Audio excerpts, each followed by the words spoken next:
Oh, Enrico, bakit may pasa ka na naman sa muka? Hindi pa nga magaling yung pasa mo sa isa mong mata eh. Dinagdagan mo na kagad ng isa. Paano ba naman kasi tay? Ang lakas mga asam ng mga tambay doon sa tindahan ni Aling Celia. Porkit binasted lang ako ni Paula. Pero niyo sabi sa akin wala raw direksyon ng buhay ko kaya walang babaeng magkakagusto sa akin. Akala mo naman may direksyon ng buhay nila. Tambay din naman sila kagaya ko. Bakit ba naman kasi kay aga-aga nasa labas ka? Bakit hindi mo tulungan sa mga gawain dito sa bahay ang kapatid mo? Kaya na po ni Stella yung mga yun tay. Mamayang hapon po, ako na lang po magdidilig ng mga gulay. Sandali. Halika nga rito. Lasing ka ba? Bakit amoy alak ka, ha? Napatagay lang po ng konti tay. Pero hindi po ako lasing. Napailing si Isidro habang si Enrico naman ay napakamot sa likod ng ulo at hindi makatingin sa kanyang ama. Hindi ba ang sabi ko sa'yo ay tigilan mo na ang pag-iinom? Bukod sa palagi kang napapaaway ay hindi yan makakabuti sa atay mo. Sa katingin mo ba, proud ang nanay mo sa ginagawa mo, ha Enrico? 26 ka pa lang pero tignan mo ang ginagawa mo sa buhay mo. Tay, konti nga lang naman ang ininom ko 3 shot lang naman yun Saka, matagal na pong wala rito si nanay. Hindi ko maririnig kung proud ba siya sa akin o hindi. Sige na, masyado kang gumagaling magpalusot. Maligo ka para may masmasang ka sa pagkalasing mo. At tigil-tigilan mo na ang pakikipagbasag ulo ha. Nakakahiya na kay Kapitan. Halos kada linggo nasa barangay tayo kasi napapaaway ka palagi. Nilagpasan ni Enrico si Isidro at tuluyang pumasok sa bahay nila na yari sa sawali at ang bubong ay yari naman sa yero. Sa likod ay naroon ang banyo. Nagtungo siya roon at naligo. Totoo lahat ng sinabi ng tatay ni Enrico. 3 taon na ang nakararaan nang umalis ang nanay nila upang sumama sa ibang lalaki na taga-syudad. Sobrang malapit si Enrico sa kanyang ina kaya labis niyang dinamdam ang pag-alis nito. Doon na siya natutong uminom ng alak upang kahit paano ay makalimutan ang kalungkutan ng pagiging anak na iniwan ng kanyang nanay. Dahil sa impluwensya ng alak at barkada ay naging basagulero si Enrico. Sa tuwing nakakainom siya, pakiramdam niya ay lumalakas siya. Tumatapang siya. Wala siyang kinatatakutan. Gusto niya palaging nakikipag-away, kaya marami sa maliit na bayan na yon ang kilala siya bilang isang basagulero. Marami ang nagsasabi na kung gaano kabait ang tatay ni Enrico ay siyang pagiging masama niya. Kilala sa lugar nila bilang isang manunugis ng aswang ang ama ni Enrico. Hindi lamang sa lugar nila, kundi maging sa mga bayan at barangay na malapit sa kanila. Namana ng tatay niya ang pagiging manunugis nito sa lolo niya. Bata pa lamang daw ang kanyang ama ay hinahasa na ito upang maging isang manunugis. Isang araw, habang kumakain sina Enrico ng tanghalian, ay bumisita sa bahay nila ang kapitan ng kanilang lugar. Nais nitong makausap si Isidro. Oh, kayo ho pala, Kapitan. Sumabay na ho kayo sa amin ng mga anak ko sa pagkain. Hindi na. Kakatapos ko lang naman mananghalian. Ay, ano ho bang sasabihin nyo? Sabihin nyo na po habang kumakain kami. Sige. Kailangan ko rin kasing bumalik agad sa bahay at may gagawin pa ako. Tungkol ito sa insidente ng aswang na nangyari sa kabilang barangay. Sa narinig ni Enrico ay nakuha nun ang atensyon niya. Kaya habang kumakain siya, ay alerto ang tenga niya sa pakikinig sa pinag-uusapan ng tatay niya at ni Kapitan. Hindi ko alam kung nakarating na ba sa inyo, pero may isang dalagang dinukot sa kabilang barangay. Ayon sa mga saksi, aswang daw ang dumukot sa dalaga. Sigurado po ba silang aswang? Sigurado sila, Isidro. May hinala ang marami na ang grupo ni Brando ang dumukot sa dalaga. Paanong si Brando, Kapitan? Matagal na po kami nagharap ni Brando at hindi sila nanalo sa akin. Nangako na siya sa akin na hindi na sila manggugulo pa sa lugar natin. Kaya sa ibang lugar na sila nang gugulo, Isidro. Dederechohin na kita. Alam mong ikaw lang ang pwede naming asahan pagdating sa ganitong bagay. Nakikiusap ang mga taga-kabilang barangay na tulungan mo sila sa naging problema natin dati. Hindi pwedeng makalimutan ni Enrico ang tinukoy na problema dati ni Kapitan ng kanilang barangay. Nung binatilyo pa lamang si Enrico, ay nanggulo ang isang grupo ng mga aswang na pinamumunuan ng isang lalaki na ang pangalan ay Brando. Karaniwang biktima ng mga yon ay kababaihan. Ang totoo, hindi alam ni Enrico kung ano ang ginagawa ni Brando sa mga babae. Ngunit may hinala ang marami na ginagawang palahian ni Brando ang mga babaeng dinudukot upang mas dumami pa ang lahi ng mga aswang.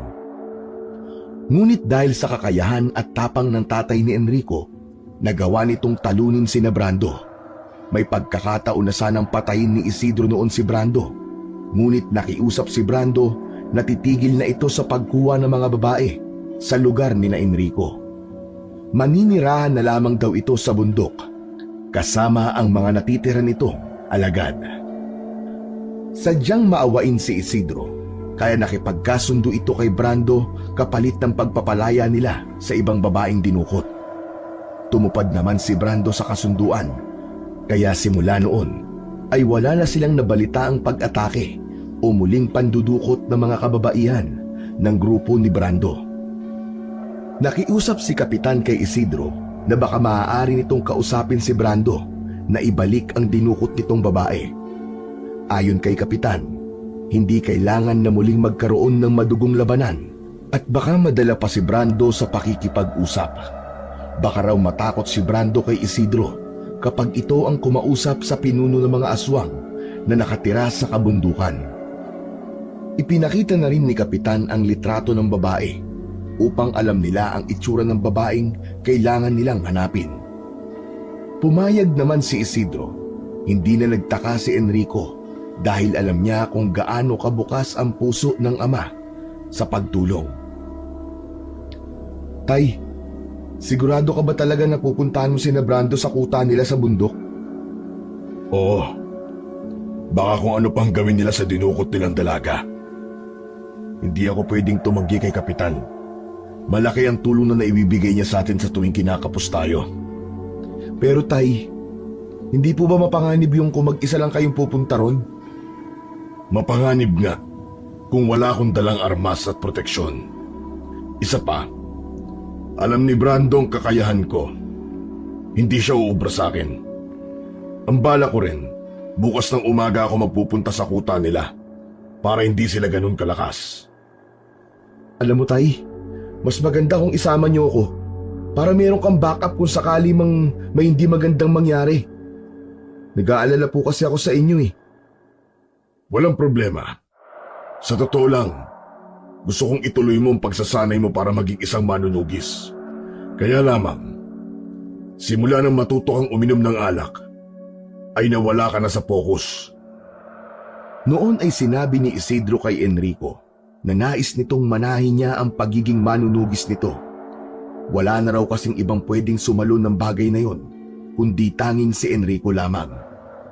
Siya ang nag-iisang anak na lalaki ni Isidro at ayaw din nilang ilagay sa ganoong kabigat na responsibilidad ang kapatid ni Enrico na si Estela. Interesado noon si Enrico sa pagsasanay na ginagawa nila ng tatay niya.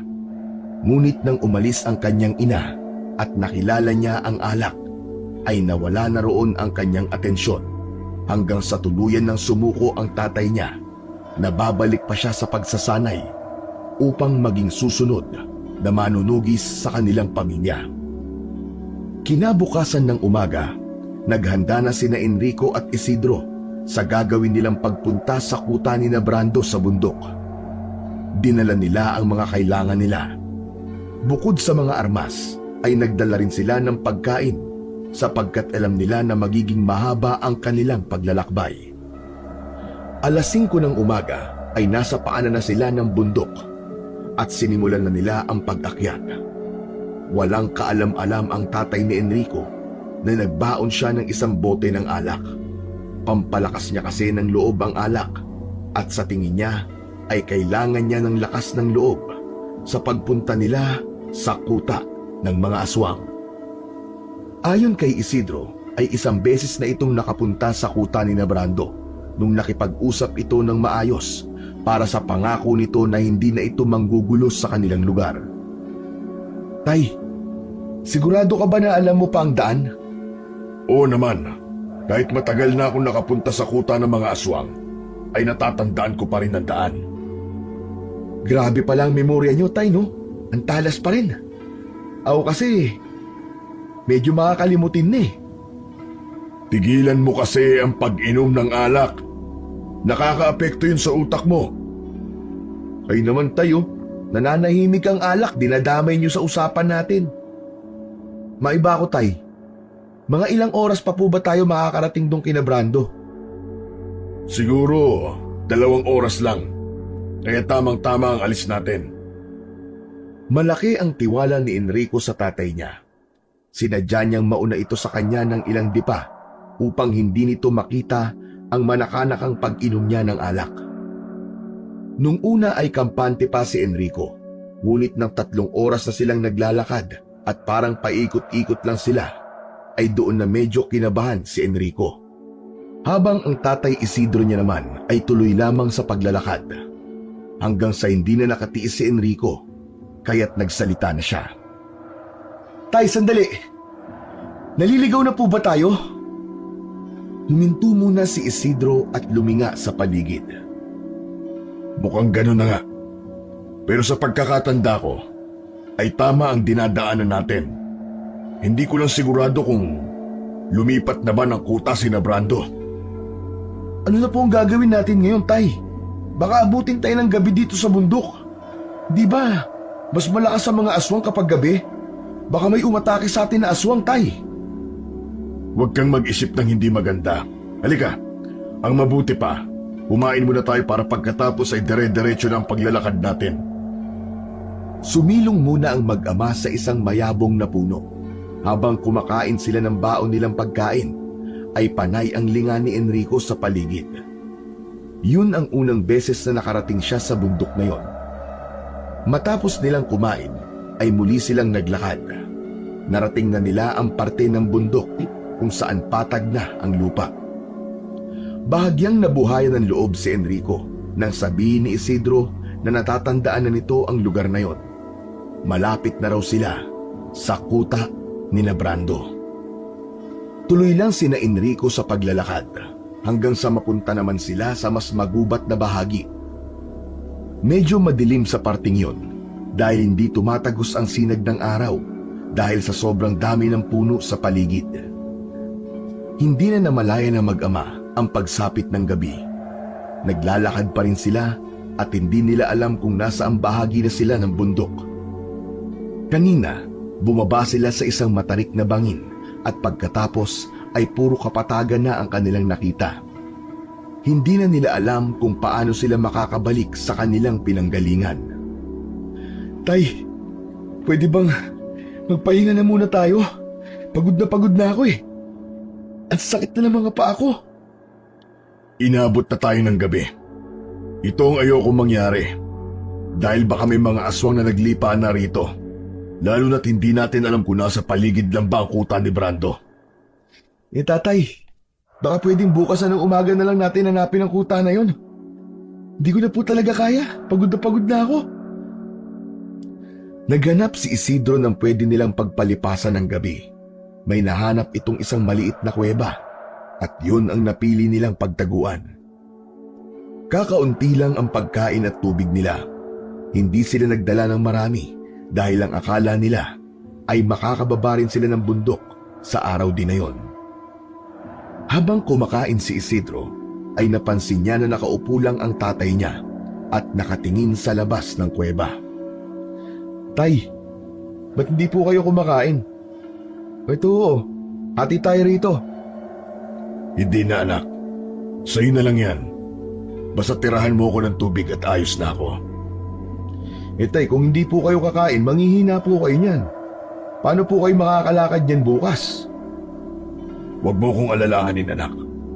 Alam ko ang kapasidad ng katawan ko. Pagkatapos mong kumain ay pwede ka nang matulog. Magbabantay ako rito para masiguro nating ligtas tayong dalawa sa magdamag. Sa pagkakataon na yon, ay naramdaman ni Enrico ang pagmamahal ng tatay niya sa kanya. Hindi sila malapit sa isa't isa kahit nag-uusap sila.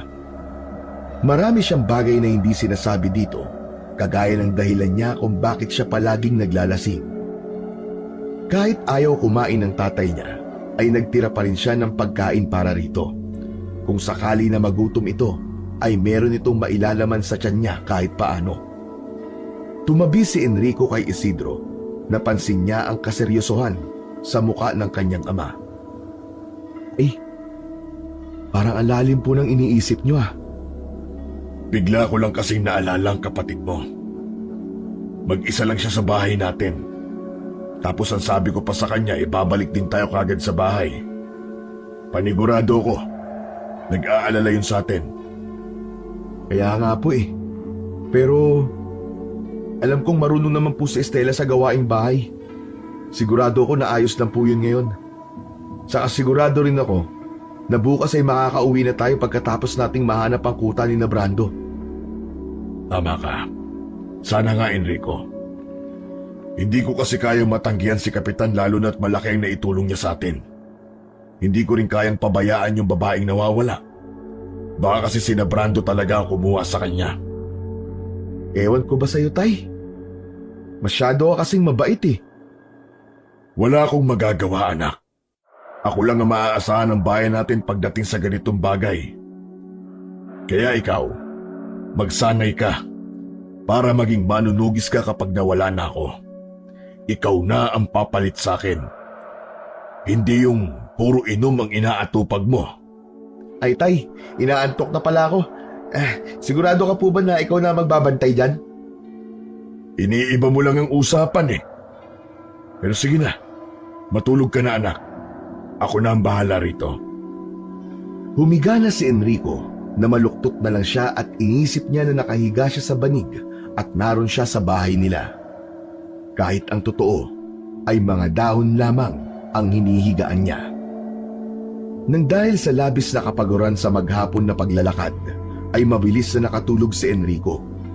Tiwala siya na matulog dahil alam niyang babantayan siya at hindi siya pababayaan ng kanyang ama. Nagulat si Enrico nang biglang may tumapik na kamay sa bibig niya. Mula sa dilim ay naaninag niya ang kanyang tatay na si Isidro. Sumenyas ito na huwag siyang maingay. Tumango siya at saka nito inalis ang kamay sa bibig niya. Bakit po? May mga aswang sa labas. Nanlaki ang mga mata ni Enrico. Pilit siyang tumingin sa labas ng kuweba at may nakita siyang mga aninong gumagalaw na parang may hinahanap. Dinig na dinig nila ang paghingal ng mga aswang kahit nasa loob sila ng kuweba. Halos hindi na humihinga si Enrico ng sandaling yon. Sa tingin niya ay marami ang aswang na nasa labas ng kuweba. Marunong makipaglaban ang tatay niya sa aswang, ngunit kung masyadong marami ay baka matalo sila at mapatay. Nagdadasal na siya sa utak niya na sana ay hindi sila makita ng mga aswang. Tila napakabagal ng pag-usad ng bawat segundo. Makalipas ang halos kalahating oras ay nawala na ang mga aswang. Wala na silang nakitang paggalaw. Upang makasiguro ay pasimpleng sumilip si Isidro sa labas ng kuweba at saka ito bumalik kay Enrico. Wala na sila. Sa tingin ko hindi nila tayo naamoy. Ang akala ko po talaga, Tay, katapusan na natin. Buti na lang talaga at wala na sila. Hindi pa man nakakahinga ng maluwag si Enrico nang may isang aswang na bigla na lang sumulpot sa bungad ng kuweba na kinaroroonan nila. Nakatayo ito ron at kumikislap ang mga mata nito sa dilim. Sa tingin niya ay may aswang na nakakita kay Isidro nang sumilip ito ng mabilis kanina. Pakiramdam ni Enrico ay binubuhusan siya ng isang timbang tubig na puno ng yelo. Tatay! Sa likod niyo po! Itinuro pa niya ang kinatatayuan ng aswang. Napatda si Isidro. Alam niya na naramdaman ng tatay niya ang presensya ng aswang. Enrico! Yung bag ko, ihagis mo sa akin! Madali! Kukunin pa lamang sana ni Enrico ang bag ng tatay niya nang biglang umatake ang aswang. Kumilis ito ng mabilis at sinunggaban nito si Isidro sa likod. Nagpambuno si Isidro at ang aswang. Natatarantang binuksan ni Enrico ang bag ng tatay niya at kinuha ang buntot ng pagi. Tumakbo siya upang saklolohan si Isidro. Malakas na sumigaw si Enrico at inihampas niya ang buntot ng pagi sa aswang. Ngunit tila nalaman ng aswang ang gagawin niya, kaya mabilis itong umalis sa likod ng tatay niya. Imbis na aswang ang tamaan, nahampas niya ang tatay niya at tinamaan ng buntot ng pagi. Isang malutong na mura ang nasabi ni Isidro. Naku po! Sorry tay, sorry! Yung aswang kasi biglang umalis eh. Inagaw ni Isidro sa kanya ang buntot ng pagi at ito ang humarap sa aswang. Muling umatake ang aswang, ngunit sinalubong ito ng dalawang malalakas na hampas ng buntot ng pagi sa muka. Napaatras ang aswang at tumakbo palabas ng kuweba. Enrico! Kunin mo mga gamit natin! Kailangan na nating makaalis dito! Agad na sinamsam ni Enrico ang dalawang bag na dala nila at sabay silang tumakbo palabas ng kuweba. Isinukbit niya ang isang bag sa likod at ang isa ay sa harapan. Hindi na sila maaaring magtagal doon dahil sigurado na tatawagin ng aswang na nakalaban nila ang iba pa nitong kasamahan. Habang tumatakbo ay inilabas ni Enrico ang isang itak. Itinali niya sa bewang niya ang puluhan nun. Hindi na alam ni Enrico at Isidro ang direksyon na tinatakbuhan nila. Ang tanging nasa isip lang nila ay ang makalayo sa mga aswang. Nararamdaman ko na nasa likod natin sila. Bilisan pa natin. Tay, pagod na po ako. Kung gusto mo maging hapunan ng mga aswang, sige, magpahinga ka. Takbo lang ng takbo ang mag-ama. Nang sandaling lumingon si Enrico sa likuran nila, ay nanghilakbot siya dahil sa dami ng mga aswang na humahabol sa kanila. Sa dami ng mga yon, sigurado siya na wala silang laban ng tatay niyang si Isidro. Walang magagawa ang mga armas na meron sila. Biglang huminto sa pagtakbo ang dalawa nang biglang may sumulpot na aswang sa harapan nila. Isa yung aswang na matangkad at may malaking pangangatawan. Napangarap si Enrico sa likod nila dahil narinig niya ang malakas na pag-angil ng mga aswang na humahabol sa kanila. Nang hilakbot si Enrico sapagkat ilang dipa na lamang ang layo ng mga yon sa kanila. Naglalaway ang mga aswang na akala mo ay isang masarap na putahe ang tingin sa kanila ng kanyang tatay. Malakas na sumigaw sa labis na takot si Enrico, sabay yakap sa kanyang tatay na si Isidro. Bago pa man makalapit ang mga aswang sa kanila, ay biglang nagsalita ang aswang na nasa unahan nila. Tumigil kayo! Kilala ko sila! Agad na sumunod ang mga aswang. Akala mo ay maamong tupa na tumingin lang ito sa kanya. Yumukod pa ang mga yon. Lumapit ang aswang na nasa harapan nila. Habang unti-unting nasisinagan ng liwanag ng buwan, ang mukha nito ay unti-unti ring nagbago ang anyo nun hanggang sa maging isang tao na. Ando? Ako nga, Isidro.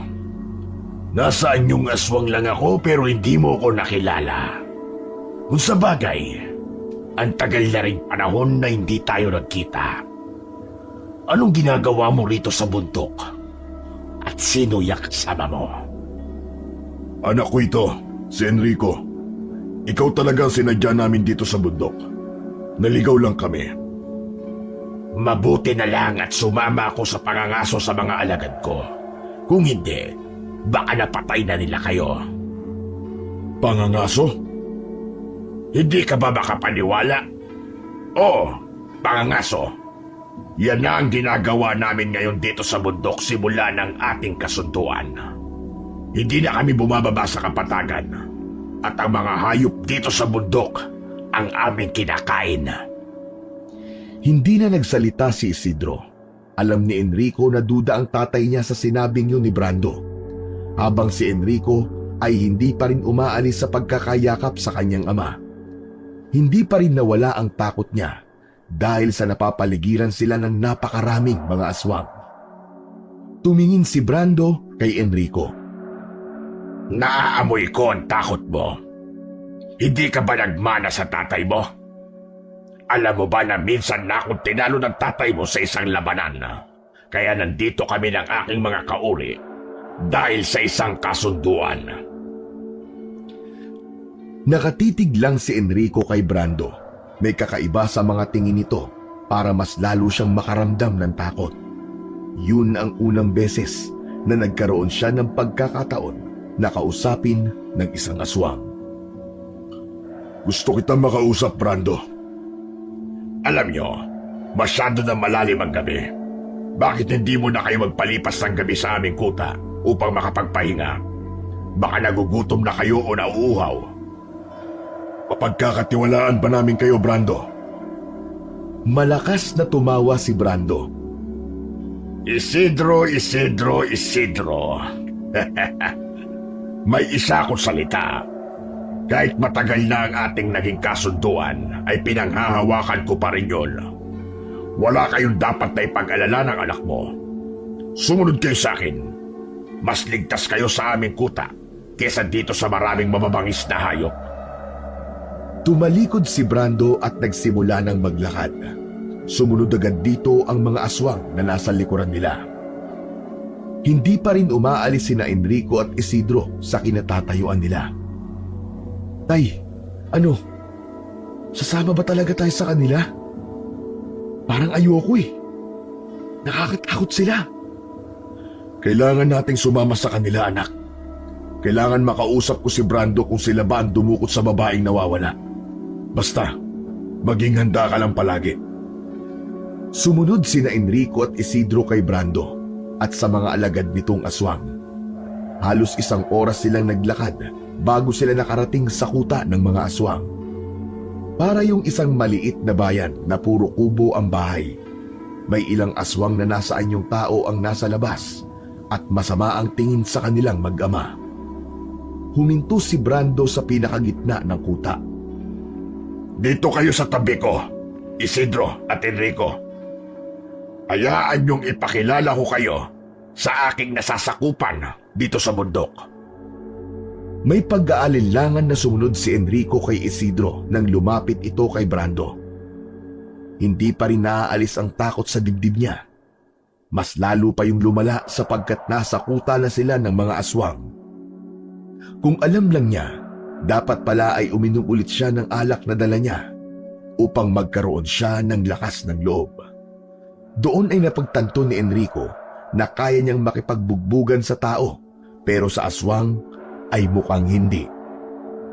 Makinig kayong lahat sa akin. Meron tayong bisita na mga tao. Biglang umangil ang mga aswang sa paligid na animoy mga asong bundok na umaalulong. Ngunit kumalma kayo at huwag niyo silang sasaktan. Ito si Isidro. Alam kong ilan sa inyong nakakakilala sa kanya. Siya lang naman ang manunugis na muntik na akong mapatay ilang taon na ang nakararaan. Ngunit dahil sa meron siyang mabuting puso, hinayaan niya akong mabuhay kapalit ng pagtatago natin dito sa bundok. Kung hindi dahil sa kanya, malamang ay wala na tayong lahat ngayon dito. Kaya hinihiling ko sa inyo na huwag niyo siyang sasaktan at ang kanyang anak na si Enrico. Matapos na magpakilala, ay inakbayan ni Brando si Isidro. Tumingin ito kay Enrico at ngumiti ng malaki. Nagugutom na ba kayong dalawa? Maaari ako magpahanda ng pagkain sa mahusay naming tagapagluto rito. Busog pa kami, Brando. Pero kahit tubig man lang sana bigyan niyo kami.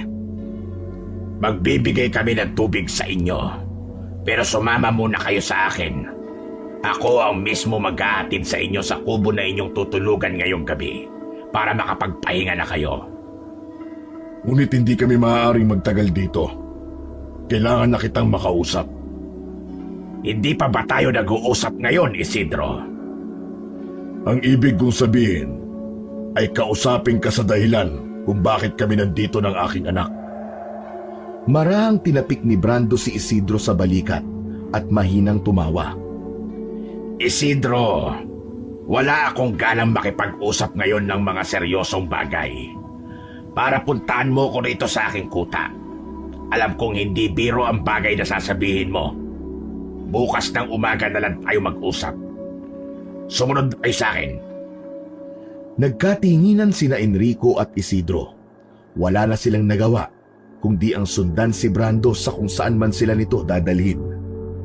Hindi alam ni Enrico, ngunit kahit napakainit ng pagtanggap ni Brando sa kanila, ay may kaba pa rin siyang nararamdaman. Inisip na lamang niya na baka dahil sa alam niya na aswang si Brando, ay kaya ganon ang nararamdaman niya. Alam niya kasi na ang natural na ginagawa ng isang aswang ay kumain ng tao. Dinala sila ni Brando sa isang maliit na kubo. Matagal nang walang nakatira sa kubo na ito. Siguro ay sadyang inilaan ito para sa inyong mag-ama. Ipapahatid ko sa inyo ang tubig nyo upang makainom kayo. May mga gamit din dyan sa pagtulog, kaya sigurado ko na magiging komportable kayo. Maraming salamat. Bukas ng umaga mag-uusap tayo. Huwag mong kalilimutan. Hindi ko kalilimutan. Iiwan ko na kayo at tutulong ako sa pag-aasikaso ng mga mababangis na hayop na nahuli namin ngayong gabi. Magandang gabi sa inyong dalawa. Nang umalis na si Brando, ay saka lang pumasok sa kubo ang mag-ama. Ibinaba ni Enrico ang 2 bag sa papag at umupo roon. Maya-maya pa, ay may isang matandang babae ang nagdala ng tubig na inumin sa mag-ama. Umalis din ito agad. Ipinaabot ni Isidro ang bag nito at may kinuha ito roon na isang anting-anting. Isinabit nito yun sa may pintuan. Alam ni Enrico kung para saan yun. Yun ay para maprotektahan sila sa mga aswang. Hanggat nakasabit ang bagay na yun sa may pintuan, ay walang aswang ang makakapasok sa kubo na kinaroroonan nila. May nakitang gasera si Enrico at sinindihan niya yun gamit ang dala nilang posporo. Ipinatong niya ang gasera sa maliit na lamesa na gawa sa kawayan. Tay, sa tingin niyo po ba, mapagkakatiwalaan talaga ang Brando na yun? Sa totoo lang anak, hindi. Nakikisakay lang ako sa kanya dahil hindi natin sila kaya sa dami nila. Kaya ganun din ang gawin mo. Huwag mong ipakita na natatakot ka sa kanila. Hindi tayo aalis dito hanggang hindi natin nalalaman kung nandito ba talaga yung babaeng nawawala. Ewan ko, tay. Pero natatakot ako sa kanila lalo na sa Brando na yun. May kakaiba sa paraan ng tingin niya sa atin. Parang meron po siyang itinatago. Kahit ako, napapansin ko rin yun. Kaya dapat ay maging handa tayo habang nandito tayo sa kuta ng mga aswang. Sige na, matulog ka na. Magbabantay ako rito. Tatay, may sinabit po naman kayong anting-anting dun sa pintuan ng kubo Pwede ka nang matulog. Ligtas tayo dito habang nandito tayo sa loob. Mas mabuti na ang sigurado anak. Matagal ko nang hindi nakita si Brando. Hindi natin alam kung may mga bago ba silang kakayahan o pangontra sa mga ginagamit kong anting-anting. Kung ganun, tay, ako naman po magbabantay ngayon. Ikaw na po nagbantay kanina sa kuweba Kaya ngayon ako naman po. Kailangan nyo rin naman po matulog at makapagpahinga. Nagtalo pa silang dalawa kung sino ang magbabantay. Iginiit ni Enrico na siya na ang magbabantay dahil nakatulog naman siya kanina kahit paano sa kuweba. Sa huli ay nanalo si Enrico. Humiga na si Isidro sa papag at natulog.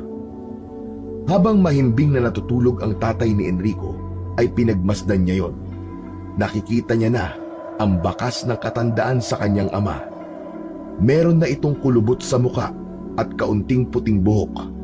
Nang sandaling yon, ay naisip niya na maaaring kakaunting oras na lamang niyang makakasama ang kanyang ama. Hindi man lang niya ito napagtuunan ng pansin dahil hanggang sa sandaling yon ay patuloy siyang nagluluksa sa pagkawala ng kanyang ina. Kung meron man siyang ipinagpapasalamat sa pagpunta nila sa kuta ng mga aswang, yun ay ang nagkaroon sila ng pagkakataon ng tatay niya na magkausap. Wala naman kasi silang pagpipilian kundi ang kausapin ang isa't isa dahil sila lamang ang magkasama. Dahil sa kanilang bahay ay wala silang imikan na dalawa. Naputol ang pagmumuni-muni ni Enrico nang makarinig siya ng ingay na nanggagaling sa labas. May mga nagtatawanan at mga nagsasalita. Na-curious si Enrico sa kung ano ang nangyayari sa labas ng kubo. Lumapit siya sa may bintana at marahang yung binuksan ng kaunti. Mula roon ay sumilip si Enrico. Napasinghap siya nang makita niya na nagtutulong-tulong ang mga aswang sa pagkatay ng mga baboy ramo. Kitang-kita niya kung paano winakwak ng mga aswang ang mga hayop gamit lamang ang matutuli sa daliri ng mga yon.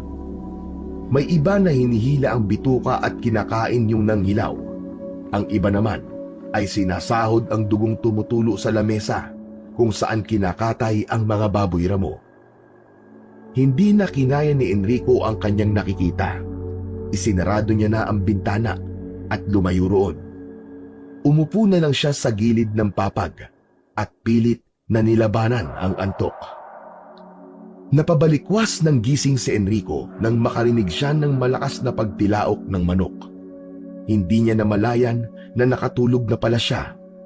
Maliwanag na ng sandaling yon. Hindi niya nakita ang tatay niyang si Isidro sa loob ng kubo, kaya't nagmamadali siyang lumabas. Natigilan siya dahil lahat ng tao na nasa labas ay napatingin sa kanya. Nakaramdam siya ng pagkailang, kaya umiwas siya ng tingin sa mga yon. Naglakad-lakad siya. Hinanap niya ang kanyang tatay Isidro. Sa pagliko niya sa isang gilid na isang kubo, ay nagulat siya nang may biglang sumalubong sa kanya. "Tay! Nakakagulat ka naman! Saan po kayo galing?" Nang magising ako kanina, anak, hinanap ko agad si Brando para makausap ko na siya. Pero ayon sa mga napagtanungan ko, umalis si Brando kanina madaling araw.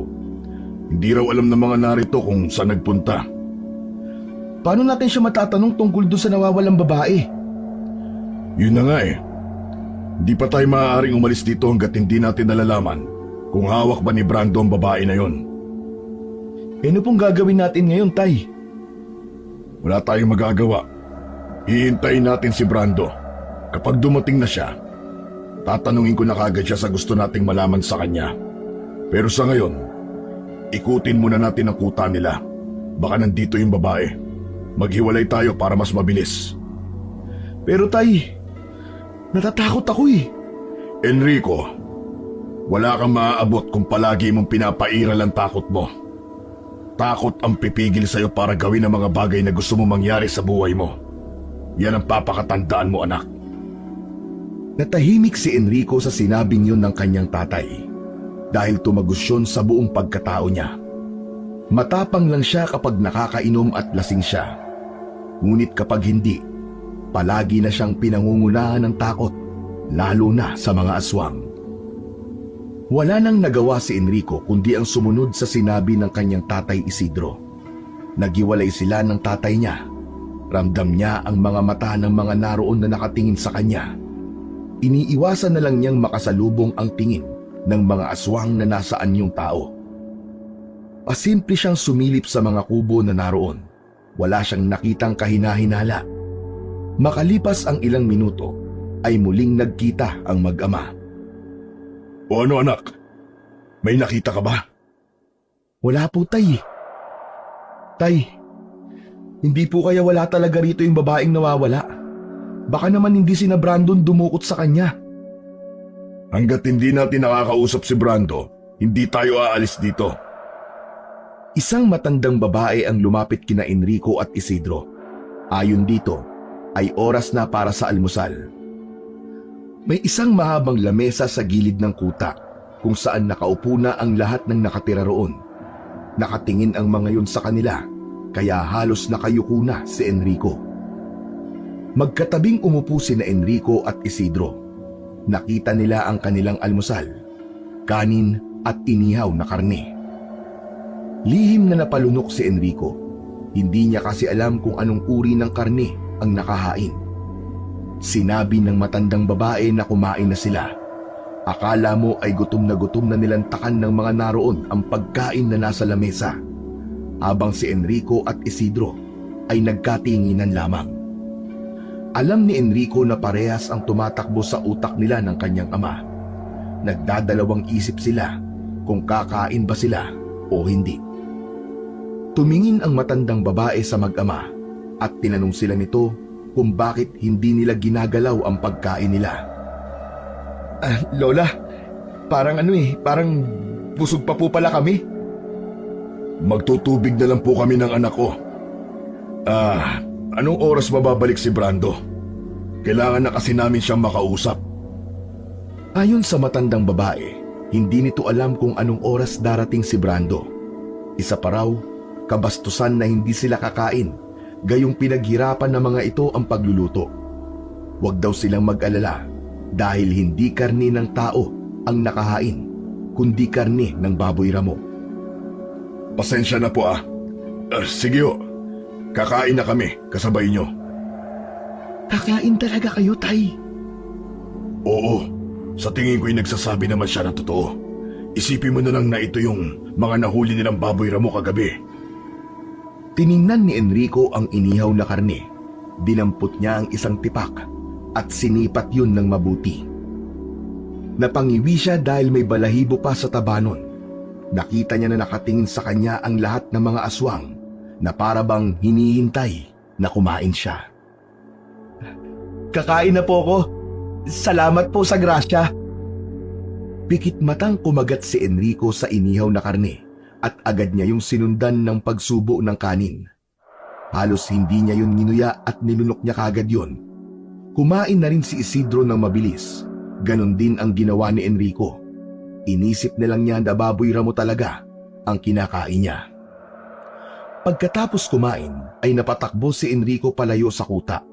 Itinuon niya ang isang kamay sa isang puno at yumukod siya. Sinundot niya ng daliri niya ang lalamunan hanggang sa mapasuka siya. Kahit anong isip niya ay hindi pa rin mawala sa isip niya na merong chance na karne ng tao ang nakahain kanina para sa almusal. Maya-maya pa ay lumapit si Isidro sa kanya at tinapik-tapik siya sa likod. Matapos sumuka ay pulang-pula ang mata ni Enrico. Tay, hindi niyo po ba isusuka yung kinain niyo? Hindi na.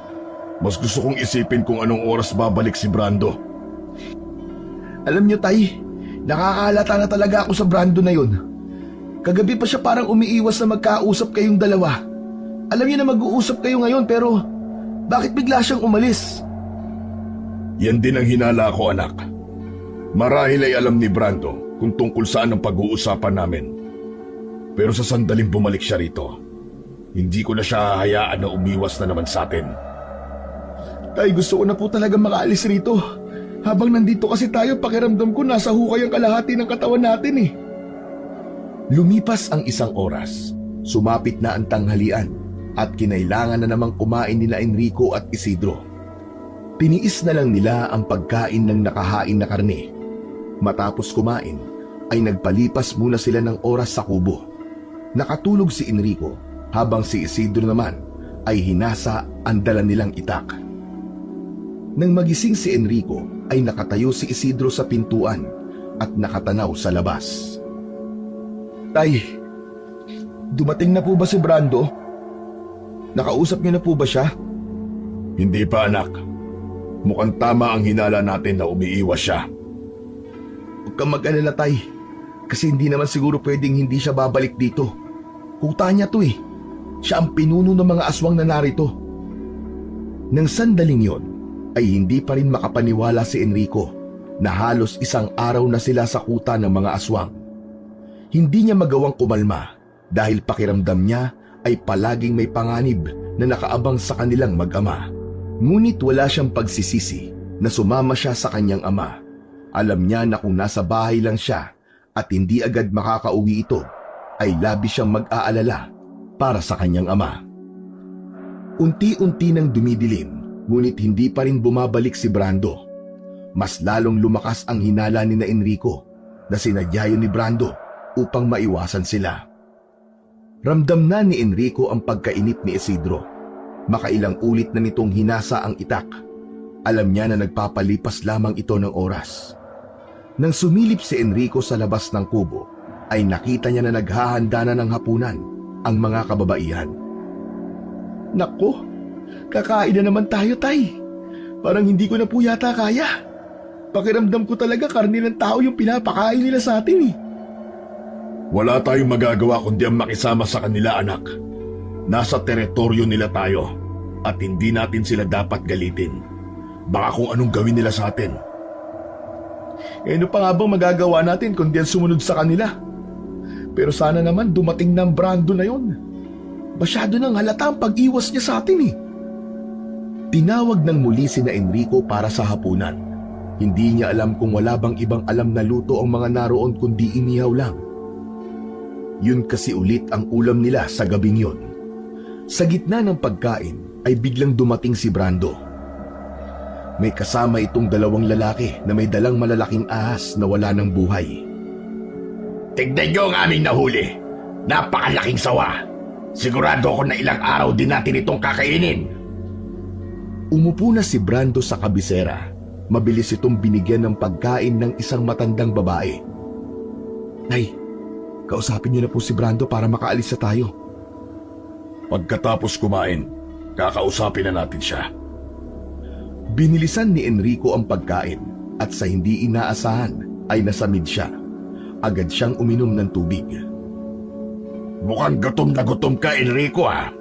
Dahan-dahan lang sa pagkain. Hindi ka mauubusan. Marami pa kaming nakaibak na karne. Gusto mo pa ba? Hindi na po. Okay na po ako dito sa pagkain ko. Busog na nga po ako eh. Nakakatawa ang anak mo, Isidro. Magkaiba kayo. Matapang ka, habang siya ay matatakutin. Hindi po ako natatakot. Hindi mo kayang magsinungaling sa akin pagdating sa bagay na yan. Amoy na amoy ko ang takot mo, Enrico. Wala kang dapat ikatakot. Oo, mga aswang kami.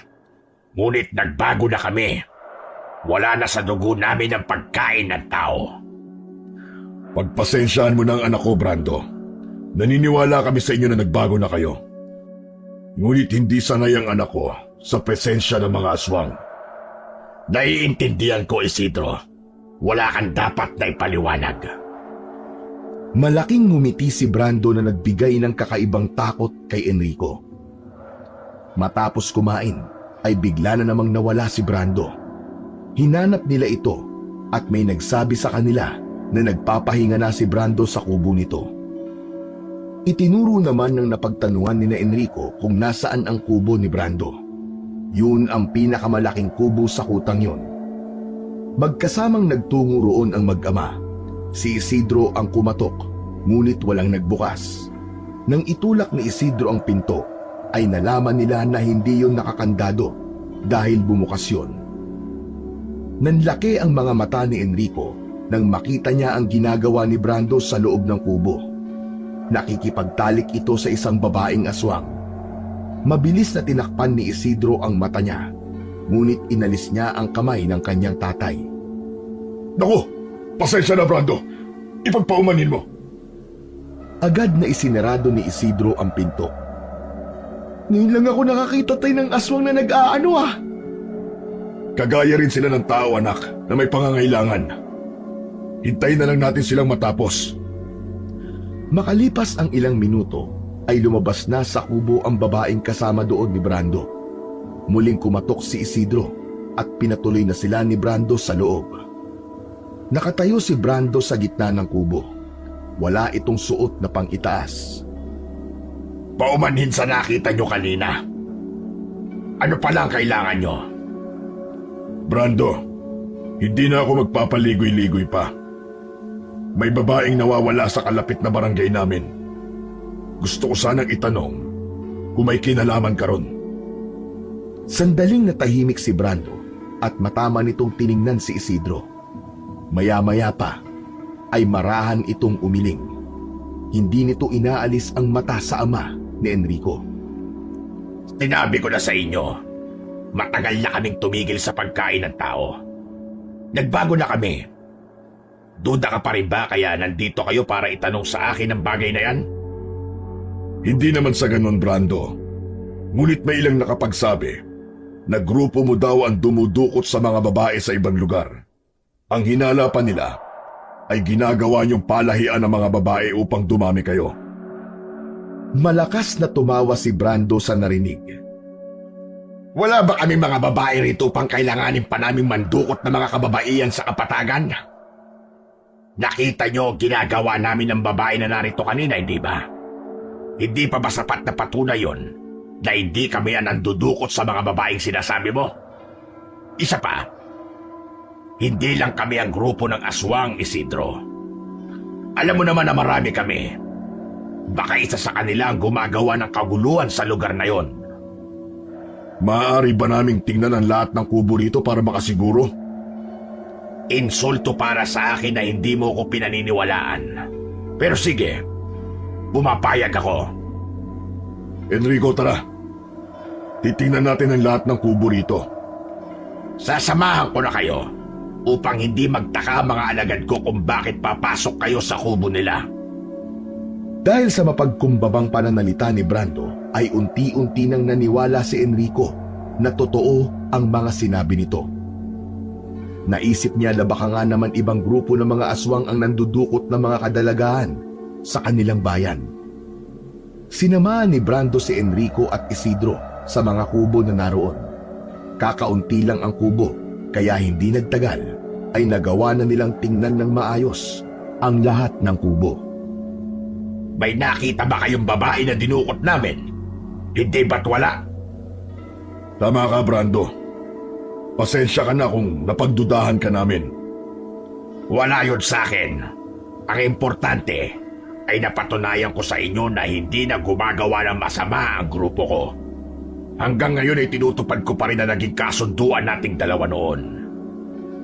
Hayaan mo at makakarating sa aming kapitan na wala kang kinalaman sa pagkawala ng mga babae. Brando, aalis na kami ng anak ko. Siguro naman ay nasa kapatagan na kami bago pumutok ang araw. Aalis na kagad kayo? Huwag muna. Dito na kayo magpalipas ulit ng gabi. Bukas ng umaga ay papasamahan ko kayo sa isa kong alagad na bumababa sa kapatagan sa tuwing may kailangan kaming bilhin doon upang hindi na kayo maligaw. Pero hindi na po kasi pwedeng magtagal eh. 2 gabi na po kaming hindi nakakauwi. Nag-aalala na po siguro sa amin ng kapatid ko. 2 gabi pa lang naman eh. May naisip ako. Ano kaya kung sumama kayo sa amin sa pangangaso ngayong gabi upang masaksiyan nyo na talagang nagpakabiyas na kami sa panguhuli ng mga baboy ramo para yun na lamang ang aming kainin? Nagkatinginan ang mag-ama.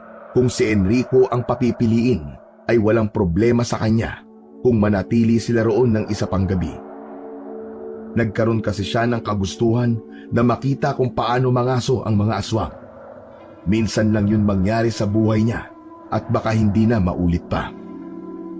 Kung papayag si Enrico na manatili kami dito ngayong gabi, papayag na rin ako. Enrico, nasa iyo pa na ang desisyon. Sige po. Dito na kami magpapalipas ng gabi at sasama na rin kami sa pangangaso nyo. Magandang desisyon. Maghahanda lang kami at tatawagin ko kayo kapag mangangaso na kami. Magkita tayo sa labas ng inyong kubo.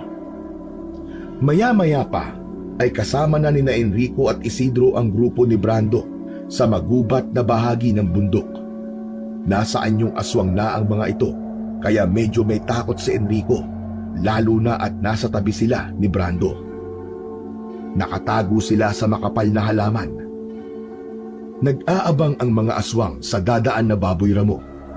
Makalipas ang ilang sandali ay may isang baboy ramo ang dumaan. Nagulat si Enrico nang biglang nawala si Brando sa tabi nila at nakita na lang nila to na sinusugod ang baboy ramo. Akala mo ay isang matulis na kutsilyo na bumaon ang kamay ni Brando sa ulo ng baboy ramo na agad nitong ikinasawi. Malakas na tumawa si Brando na akala mo ay napakalaking bagay ang nagawa nito. Tignan nyo, Isidro. Hindi ba't nakakatuwa na huliin ang sarili niyong pagkain? Sa halos 2 oras na pangangaso ng mga aswang, ay 4 na malalaking baboy ramo ang nahuli ng mga yon.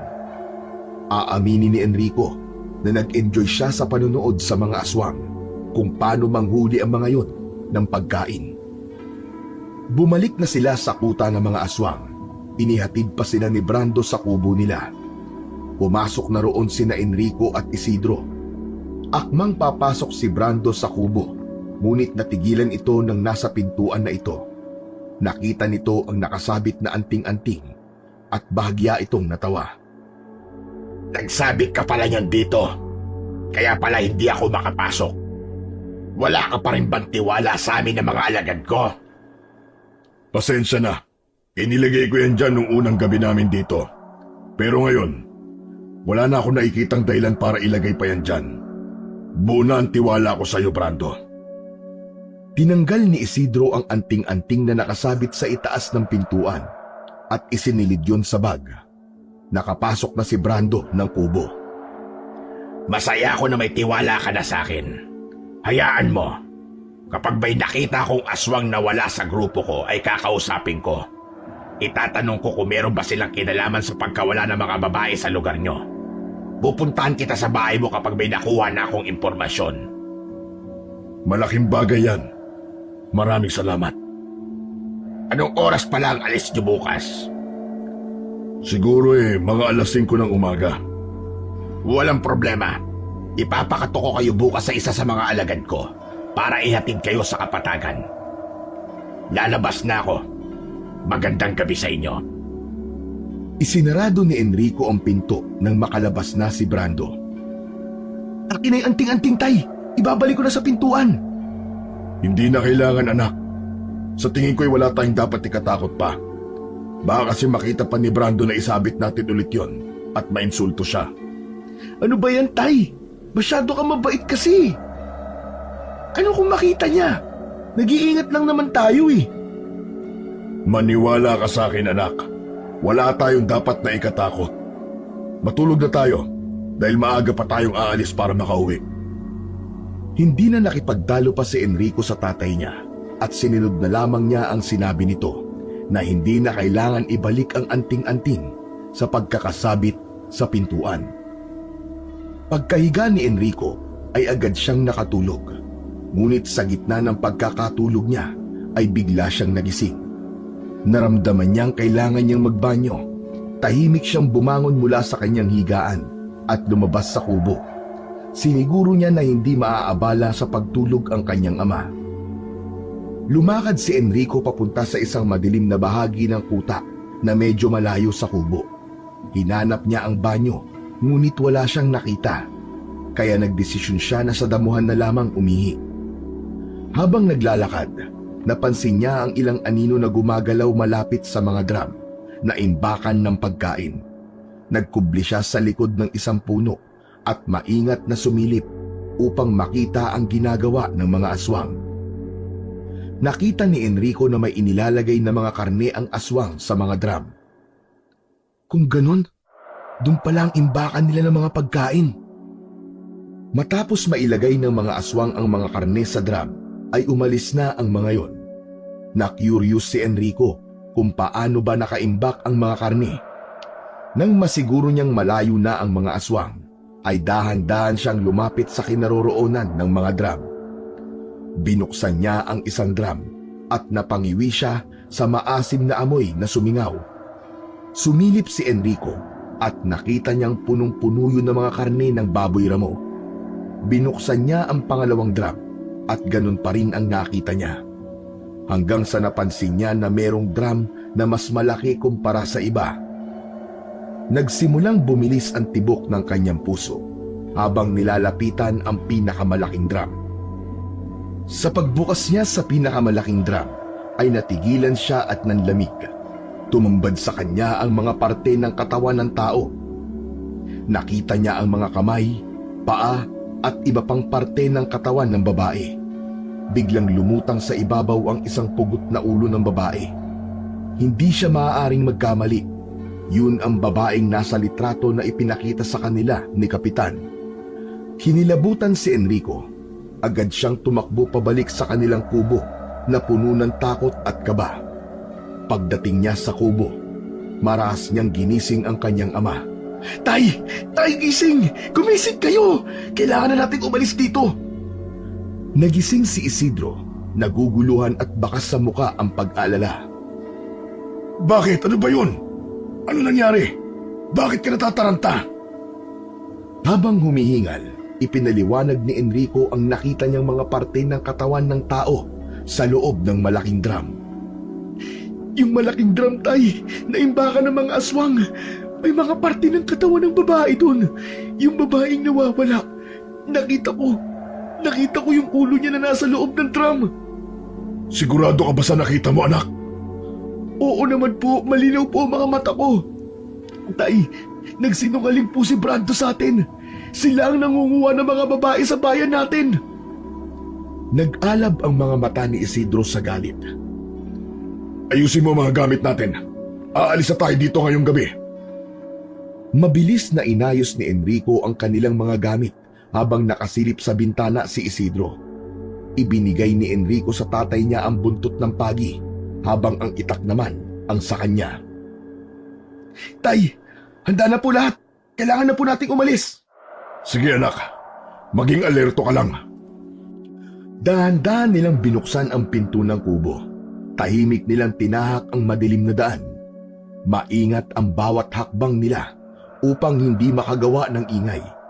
Ang katahimikan ng gabi ay mas lalong nagpadagdag ng takot kay Enrico sapagkat pakiramdam niya, anumang sandali ay merong makakahuli sa kanila. Habang papalapit na sila sa gilid ng kuta, biglang lumitaw mula sa kadiliman si Brando. Nakangisi ito habang nakatayo sa harapan nila. Saan kayo pupunta, Isidro? Enrico? Hindi ba't alas 5 pa ng umaga ang alis nyo? Magsasalita sana si Enrico, ngunit inunahan siya ni Isidro. Naisipan kasi namin ng anak ko na ngayong gabi na kami maglakbay papunta sa Kapatagan. Nag-aalala na kasi ang aking anak na babae. Sigurado yun. Wala siyang kasama sa aming bahay. Ganun ba? Sa palagay ko, maayos lang ang anak mong babae. Anong ibig mong sabihin?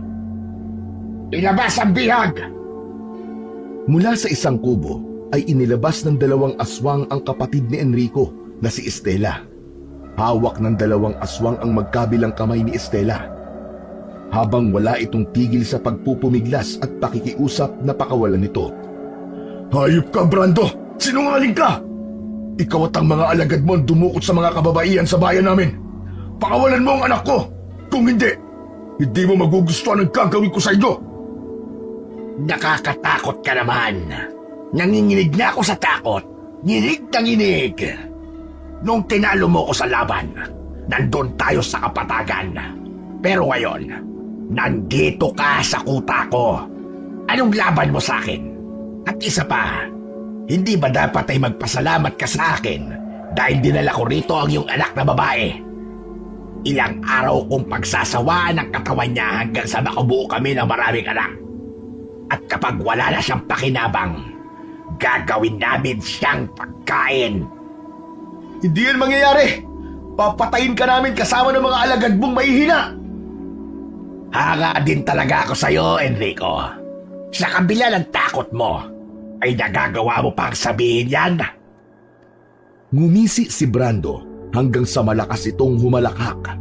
Mula sa likod ni Brando ay unti-unting lumilitaw ang iba pang mga aswang. Tay, kailangan nating lumaban. Iligtas mo muna ang kapatid mo. Ako ang bahala kay Brando sa iba pang aswang. Agad na pinamahay ng takot si Enrico. Yun ang unang beses na makikipaglaban siya sa mga aswang. Pilit niyang inilala ang mga itinuro ni Isidro, ngunit tila walang pumapasok sa isip niya ng mga sandaling yun. Hanggang sa naalala ni Enrico ang alak na dala niya. Inilabas niya yun mula sa dala niyang bag at tumungga ng marami. may natira pa sa alak nang ibalik niya yon sa bag. Anong ginagawa mo? Bakit ngayon mo pa naisipang uminom ng alak? Pambihira ka naman, bata ka, oo. Tay, pampalakas ng po ng loob yan. Sa hudyat ni Isidro ay sumugod na ito kay Brando, habang si Enrico naman ay nagulat nang mawala ang dalawang aswang na may hawak kay Estela. Inilibot niya ang mga mata niya sa paligid, pero hindi niya nakita ang kapatid niya. Hanggang sa marinig niya ang takot na sigaw ni Estela sa isa sa mga kubo. Sinundan niya ang sigaw ni Estela hanggang sa natagpuan niya ang kubong kinaroroonan nito. Ngunit sa pagbukas ni Enrico sa pinto ng kubo ay nagulat siya dahil isang babaeng aswang ang naroon na ginagaya lang pala ang boses ni Estela. Mabilis na sumugod ang aswang sa kanya. Napatakbo si Enrico pero agad din siyang huminto na mapagtanto niya na hindi yun ang oras upang maging duwag siya. Nasa panganib sila ng kanyang pamilya.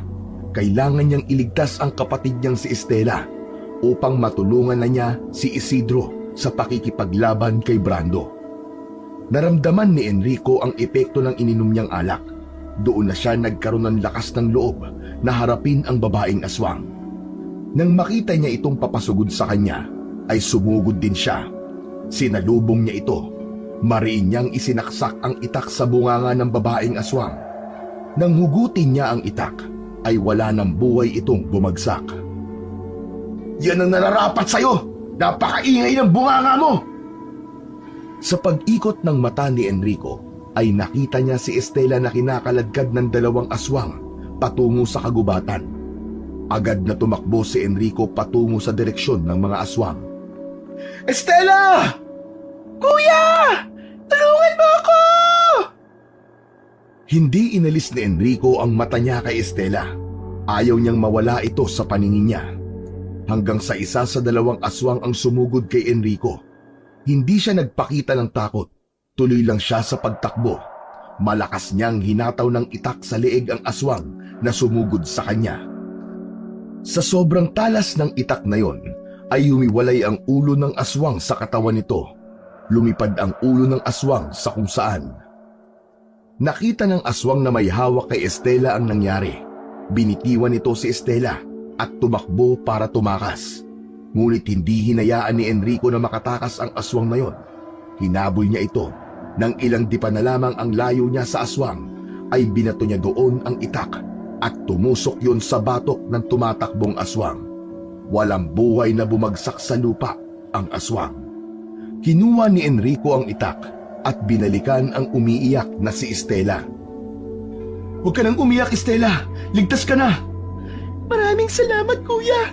Ang akala ko'y katapusan ko na. Siyempre, hindi ko hahayaan na mangyari yun, Estela. Makinig ka sa akin, ha. Kailangan mo magtago. Babalikan ko lang si tatay. Tutulungan ko siyang tapusin si Brando at ang iba pang mga aswang. Huwag mo akong iwan dito, kuya. Natatakot ako. Hinawakan ni Enrico sa magkabilang balikat si Estela at matamang tiningnan ito sa mata. Tumingin ka sa akin. Alam kong natatakot ka pero kailangan mong lakasan ang loob mo. Kahit ako, takot ako ngayon. Pero iniisip ko kayo ni tatay. Hindi ako papayag na may masawi kahit isa man sa atin nang dahil sa demonyong mga aswang na yun. Alam ni Enrico na napipilitan si Estela nang pumayag itong iwanan siya. Nakahanap sila ng isang malaking puno at pinaakyat niya doon si Estela upang doon magtago. Sinabi ni Enrico sa kapatid na huwag itong bababa roon hanggat hindi sila bumabalik ng tatay niya. Matapos iligtas si Estela mula sa mga aswang, nagmadali si Enrico pabalik sa kuta upang tulungan ang kanyang ama. Alam niyang nag-iisa ang kanyang tatay Isidro laban sa mga natitirang aswang at kasama pa roon si Brando na pinuno ng mga aswang. Labis ang pag-aalala niya para sa tatay niya ng sandaling yon. Nang makabalik si Enrico sa kuta ng mga aswang, ay nakita niya na napapalibutan ito ng mga aswang. Nagtago siya sa likod ng kubo. Naroon si Brando na wala man lang kagalos-galos, habang si Isidro naman ay may sugat at dugo na. Pero sa kabila ng pinsala, ay matatag pa ring nakatayo ang tatay ni Enrico. Kung umiikot na ang mundo mo, Isidro, ikaw na ang sugatan sa pagkakataon na ito. Hindi mo ba alam kung gaano kababa ang tingin ko nung nandyan ako sa posisyon mo ngayon? Hindi pa tapos ang laban, kaya huwag ka muna magdiwang, Brando. Sa pagkakataong ito, kahit makiusap ka sa akin at lumuhod, hindi na kita bubuhaying hayop ka.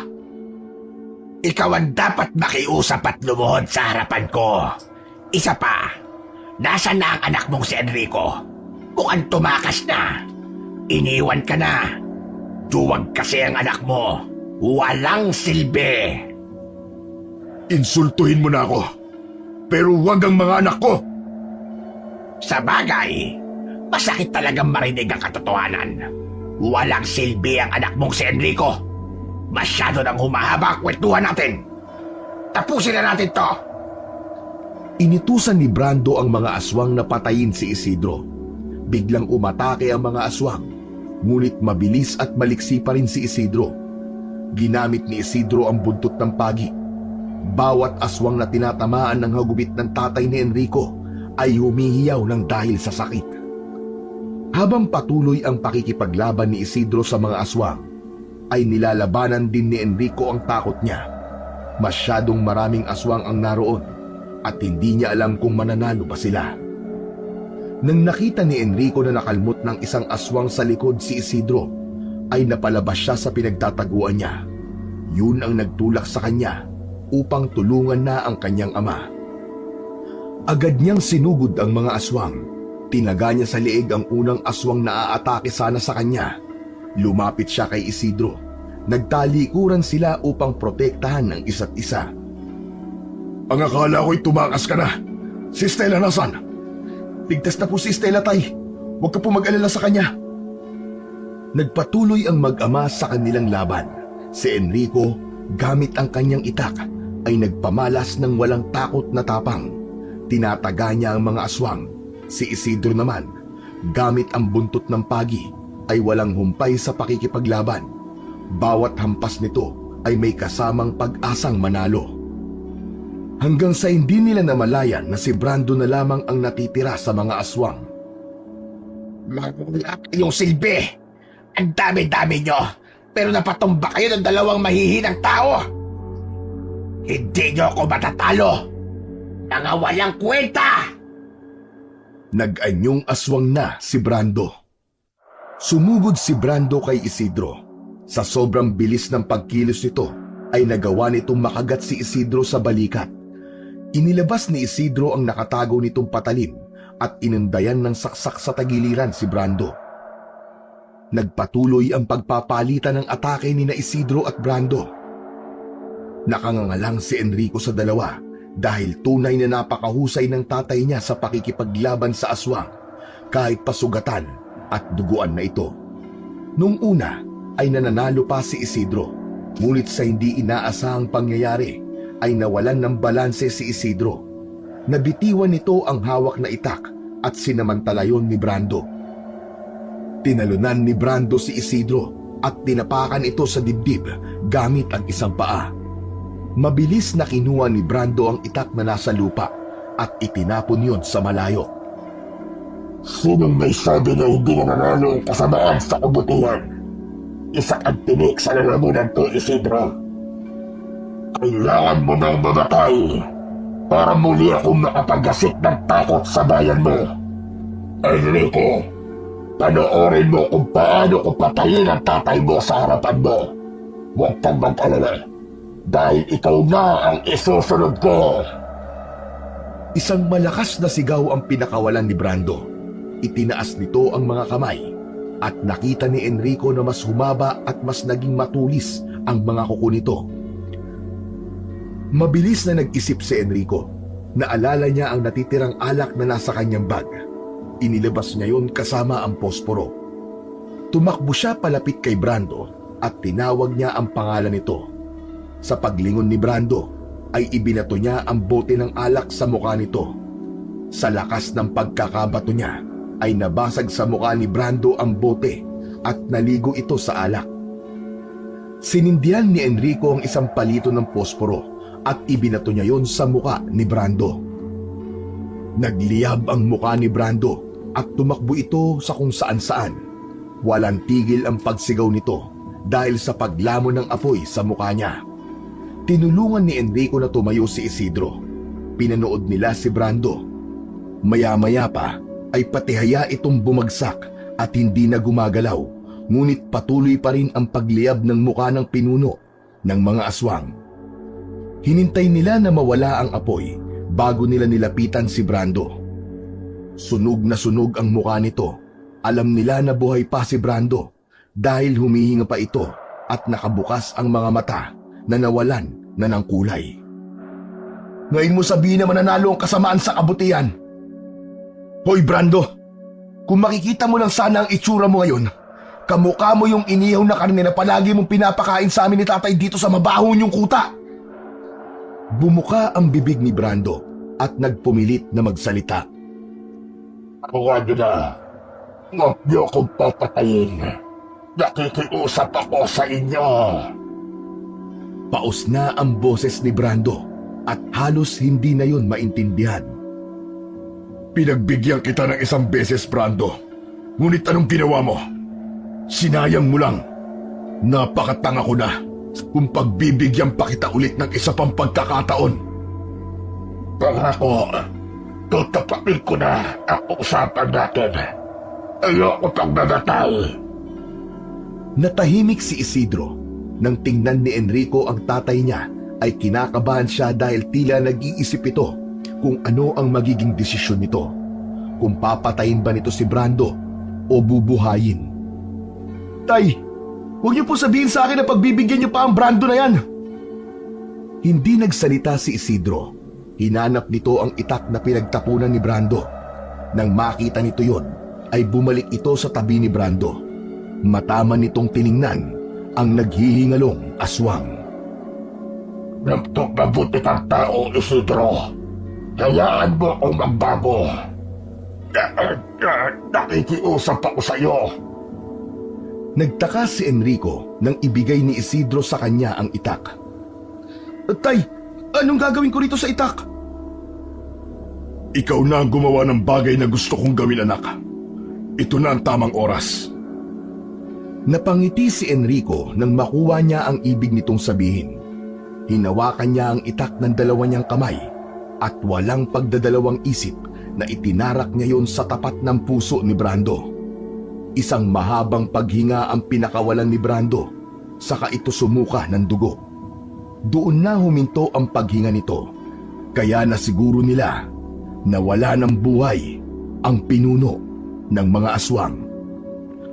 Akala mo siguro bubuhayin ka pa namin, ha? Asa ka! Ginulo ni Isidro ang buhok ni Enrico. Pinahanga mo ko ng sobra, anak. Matapang ka. Huwag kang maniniwala sa sinabi ni Brando kanina. Ipinagmamalaki kita. Maluha-luha si Enrico sa sinabi sa kanya ni Isidro. Napakasarap sa pakiramdam na marinig na ipinagmamalaki siya ng kanyang tatay. Maraming salamat po, Tay. Ako rin, ipinagmamalaki ko po kayo. Makakauwi na tayo. Si Stella, nasaan? Sumunod po kayo sa akin. Nagsimula na silang maglakad papunta kay Estela. O di ba, Tay? May silbi rin po yung alak. Kung hindi dahil sa dala kong alak, hindi natin matatalo si Brando. Oo na. Pero sana, anak, huminto ka na sa pag-inom mo. Walang maidudulot na maganda sa katawan mo ang pag-iinom. Pangako po, Tay. Titigil na po ako sa pag-iinom. Narealize ko po kasi na kahit kayo ay nagluluksa pa rin sa pagkamatay ni nanay. Mas matagal niyo siyang nakasama pero hindi ko nakitang lumugbok at ibinaling sa ibang bagay ang kalungkutan. Kahit nagluluksa ka, Tay, hindi mo pa rin kami pinabayaan ni Estela. Binalikan na ni Enrico at Isidro si Estela sa puno kung saan ito nagtatago. Nagpahinga muna sila sandali at nang unti-unti nang sumikat ang araw ay saka sila bumaba ng bundok.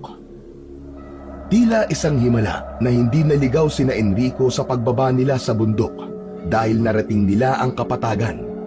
Bago sila umuwi sa kanilang bahay ay dumaan muna sila sa bahay ni Kapitan upang sabihin ang mga nangyari.